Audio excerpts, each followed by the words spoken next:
Forget everything you thought you knew about ancient history. What if I told you the single greatest trade network in human history wasn't just about gold, spices, or even fancy new technology? It was mostly about a tiny piece of woven luxury that drove empires crazy.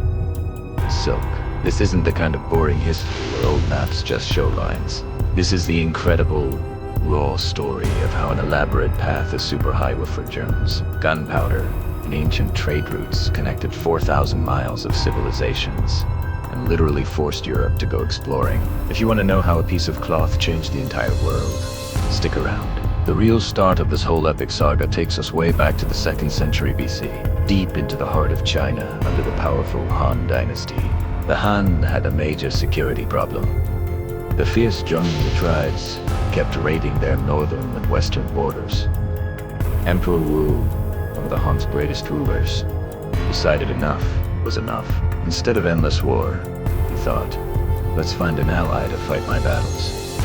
In 138 BC, he sent an envoy named Zhong Qian on a mission to the western kingdoms, specifically to the USC tribe. Zhong Qian's journey was incredibly dangerous and was even captured by the Xiongnu for years. But he eventually made it to Central Asia and found something even better than an ally. The majestic horses of the Diwan Fergana people. These horses were way bigger, stronger, and faster than the ponies the Han used. A discovery that would solve the Xiongnu problem for good. When Zhong Qian finally returned and told Emperor Wu about these magnificent beasts, the emperor realized he didn't just need allies, he needed horsepower. With the new, superior horses, the Han military was transformed, allowing them to finally push back the Emperor. Wu was so impressed by Zhong Qian's successful journey with stand the goods and ideas he brought back, he decided to officially open a permanent, secure route for regular commerce. And that, in 130 BC, was the birth of the massive 4,000-mile network that we know as the Chinese Silk Road. It stretched all the way from the cities of Han China to the edges of Europe, linking the entire known world. This was a crucial moment in the early history of trade. Now, it's important to remember that this wasn't the first long-distance trading route. About 300 years earlier, the massive Achaemenid Persian Empire had already established the Royal Road, stretching nearly 2,000 miles from Susa in Iran to Sardis in modern-day Turkey. That Royal Road was an absolute marvel of engineering for its time, serving as a dedicated, efficient path for messengers and administration across the massive empire. But the new routes opened up by the Han dynasty dwarfed the Persian Road, establishing what many historians call the true story behind the Silk Road and its rise to power. This massive expansion set the stage for a true global trade for centuries. Even though the routes were only officially named the Silk Road much later, the name stuck because silk was the ultimate high-value commodity, flowing from east to west. The Chinese kept the secret of silkworm cultivation under lock and key for centuries. But silk was only part of the story. From China, the West received incredible products like teas, dyes, spices, porcelain, paper, gunpowder, and medicine. The introduction of paper and gunpowder alone would fundamentally change warfare and communication in the Western world forever. In return, the West sent back goods like glassware, textiles, animal furs, certain foods, rugs, and armor. The sheer demand for silk in the Roman Republic and later the Roman Empire, however, caused a major trade problem.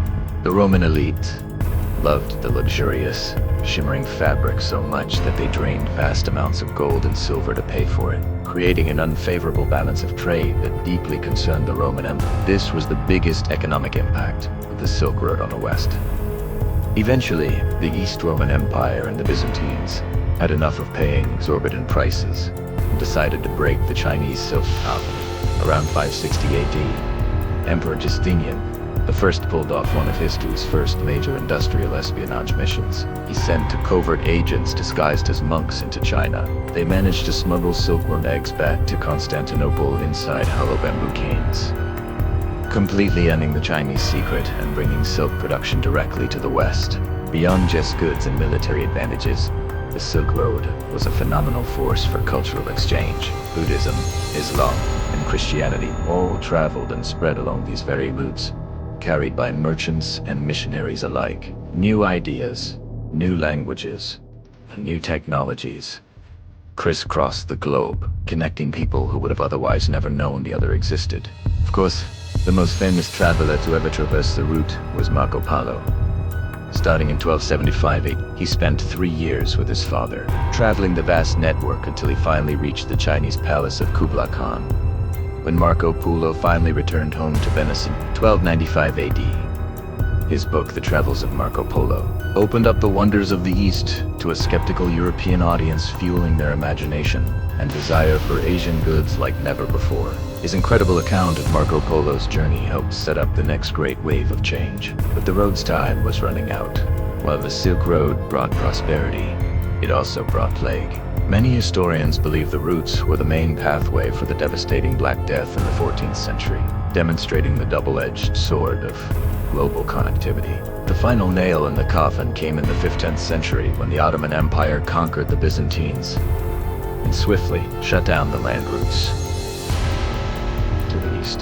This trade blockage was the ultimate game. European nations, desperate for Asian spices and goods, had no choice but to find a way around the Ottoman-controlled territories. This urgency directly birthed the Age of Discovery, expeditions that would shape so many countries we know today.